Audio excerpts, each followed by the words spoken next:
ಮೋಸ ಹೋಗುವವರು ಎಲ್ಲಿಯವರೆಗೂ ಇರ್ತಾರೋ ಅಲ್ಲಿಯವರೆಗೂ ಮೋಸ ಮಾಡುವವರ ಸಂಖ್ಯೆ ಹೆಚ್ಚಾಗುತ್ತಲೇ ಇರುತ್ತದೆ.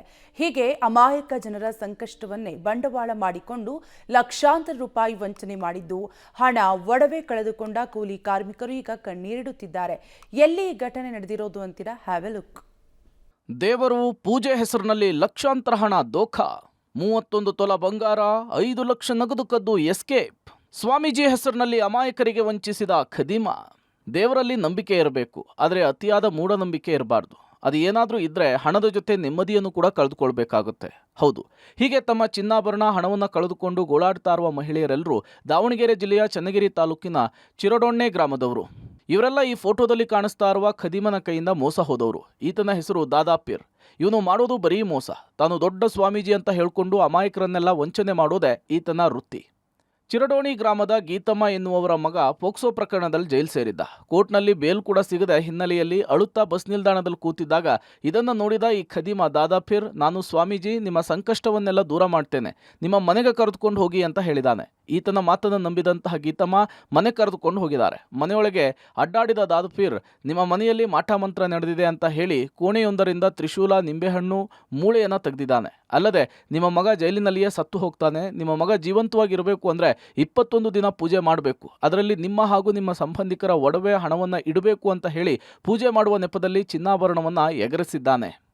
ಬೇಲ್ ಇದೈತೆ ಅಂತ ಕರೆ ಕಳಿಸಿದ್ರು ಲಾಯರು. ಕೋರ್ಟ್ಗೆ ಹೋಗಿದ್ವಿ. ಕೋರ್ಟಾಗ ಬೇಲ್ ಸಿಗಲಿಲ್ಲ. ನಮ್ಮ ಮಗನಿಗೆ ಬೇಲ್ ಸಿಕ್ಕಿಲ್ಲ ಅಂತ ಹೇಳಿ ಬಸ್ ಸ್ಟ್ಯಾಂಡಾಗ ಹೋಗಿ ಹತ್ಕಂತ ಕೂತಿದ್ದೆ.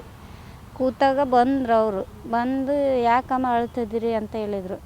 ಇಲ್ಲ ಸರ್, ನಾವು ಹಿಂಗೆ ತೊಂದರೆ ಆಗಿತ್ತು, ನಮ್ಮ ಮಗನ ವಿಚಾರದಾಗ ಒಂದು ಸ್ವಲ್ಪ ಕಂಪ್ಲೇಂಟ್ ಆಗಿತ್ತು, ಅದಕ್ಕೋಸ್ಕರ ಹಿಂಗೆ ಆಗ್ಬಿಟ್ಟತಿ, ಬೇಲೆ ಸಿಗಲ್ಲ ಅಂತ ಹೇಳಿದ್ವಿ. ನಾನೆಲ್ಲ ಸರಿ ಮಾಡಿಕೊಡ್ತೀನಿ, ನಾವು ಸ್ವಾಮಿಯವರು ಬಳ್ಳಾರಿಯವರು, ಆ ಬಳ್ಳಾರಿಯಿಂದ ಬಂದಿದ್ದೀನಿ, ನಾನೆಲ್ಲ ಸರಿ ಮಾಡಿಕೊಡ್ತೀನಿ, ನೀವು ನಾನು ಹೇಳ್ದಂಗೆ ಪೂಜೆ ಮಾಡಿಸಿದ್ರೆ ನಾನು ನಿನ್ನ ಮಗನ ಬೇಲು ಹಾಕತ್ತಿ, ಬಿಡುಗಡೆನ ಹಾಕತ್ತಿ, ಕೇಸ ಇಲ್ದಂಗೆ ಮಾಡಿಕೊಡ್ತೀನಿ ಅಂತ ಹೇಳಿದ.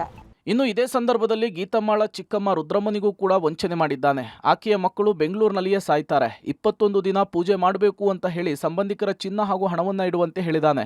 ಮಕ್ಕಳು ಗಂಡಾಂತರದಿಂದ ಪಾರಾಗಿ ಸುಖವಾಗಿದ್ದರೆ ಸಾಕು ಅಂಥೇಳಿ ಸಂಬಂಧಿಕರಿಂದ 21 ತೊಲ ಬಂಗಾರ, 4 ಲಕ್ಷ ಹಣವನ್ನು ತಂದು ಪೂಜೆಗಿಟ್ಟಿದ್ದಾಳೆ. ಕೋಣೆಯೊಂದರಲ್ಲಿ ಪೆಟ್ಟಿಗೆಯೊಂದರಲ್ಲಿ ಚಿನ್ನ ಹಾಗೂ ನಗದನ್ನು ಇಟ್ಟು ಪೂಜೆ ಮಾಡಿ ತಾನೇ ರೂಮ್ನ ಬೀಗ ಹಾಕ್ಕೊಂಡು ಹೋಗ್ತಾ ಇದ್ದ. ಈತನ ಮಾತನ್ನು ನಂಬಿದಂತಹ ಮನೆಯವರು ಯಾವುದೇ ಅನುಮಾನ ಬಿದ್ದಿರಲಿಲ್ಲ. 17 ದಿನಗಳ ಬಳಿಕ ಚಿನ್ನವನ್ನು ಎಗರಿಸಿ ಪರಾರಿಯಾಗಿದ್ದ. ಅದು ಯಾವಾಗ ಚಿನ್ನಾಭರಣ ಕಳ್ಳತನವಾದ ಸುದ್ದಿ ತಿಳಿದ ಮನೆಯವರು ಕಂಗಾಲಾಗಿ ಬಸವಪಟ್ಟಣ ಪೊಲೀಸ್ ಠಾಣೆಯಲ್ಲಿ ದೂರನ್ನು ದಾಖಲು ಮಾಡಿದ್ದಾರೆ. ಆದರೆ ಆರೋಪಿ ದಾದಾಪೀರ್ ಶಿವಮೊಗ್ಗದಲ್ಲಿ ಸಿಕ್ಕರು ಪೂಜೆ ಮಾಡಿ ವಂಚನೆ ಮಾಡಿರೋದಾಗಿ ಒಪ್ಕೊಂಡಿದ್ದಾನೆ. ಹೋಗಿ ಮತ್ತು ನಮ್ಮನೆಗೆ ಹಿಂಗೆ ಆಗೈತಿ, ಮಗ ಸೊಸೆ ಹಿಂಗೆ ನಮ್ಮನ್ನು ಬಿಟ್ಟು ಹೋಗಿಬಿಟ್ಟಿದ್ದಾರೆ, ನಮಗೆ ತೊಂದರೆ ಸ್ವಾಮಿ ಅಂದ್ವಿ. ನಿನ್ನ ಮಗ ನಿನ್ನ ಸೊಸೆ ಕಾರ್ಯ ಕಳಿಸ್ತೀನಿ, ಪೂಜೆ ಇಟ್ಕೊ ಅಂದರು. ಪೂಜೆ ಇಟ್ಕೊಂಡ್ರೆ ಮತ್ತು ಪೂಜೆ ಒಂದಿನ ಪೂಜೆ ಮಾಡಿದೆ ಸರ್. ಪೂಜೆ ಮಾಡಿ ಆಮೇಲೆ ಅದು ಅಷ್ಟು ಮಾಡಿದೆ. ಅಲ್ಲಿ ಮಾಟ ಗುಂಡಿ ತೆಗೆದು ಕಿತ್ತ ಮೇಲೆ ಅದು ಒಟ್ಟು ಅದ್ರಾಗ ನಿಂಬೆಹಣ್ಣು, ಶಿರ್ಸೂಲ ಏನೇನೋ ಇದ್ದು ಮಾಟ ಮಾಡಿದಾರಂತ. ನೋಡಮ್ಮ, ಇನ್ನು 3 ತಿಂಗಳೊಳಗೆ ನಿನ್ನ ದೊಡ್ಡ ಮಗ ಊರಿಗೆ ಬರೋಲ್ಲ, ಸೊಸೆ ಮಗ ಅಲ್ಲೇ ಅವ್ರ ಮರಣ ಹೊಂತಾರೆ, ನೀನು ಬಿಡ್ಸ್ಕೊಳಕ್ಕಾಗಲ್ಲ, ಮಗನ ಕಳ್ಕೊಂತೀವಿ ಅಂದ್ರೆ ಸ್ವಾಮಿ. ನಮ್ಮ ಮಕ್ಕಳ ಮೇಲೆ ಮತ್ತು ನಾವು ಈ ವಯಸ್ಸಿನ ಮಕ್ಕಳು ಕಳ್ಕೊಂಡು ಏನು ಮಾಡೋಣ ಅಂದು, ಆಗಲಿ ಸ್ವಾಮಿ ಮಾಡಿರಿ, ನಮ್ಗೆ ಎಷ್ಟರ ತೊಂದರೆ ಆಗಲಿ ಅಂದ್ವಿ.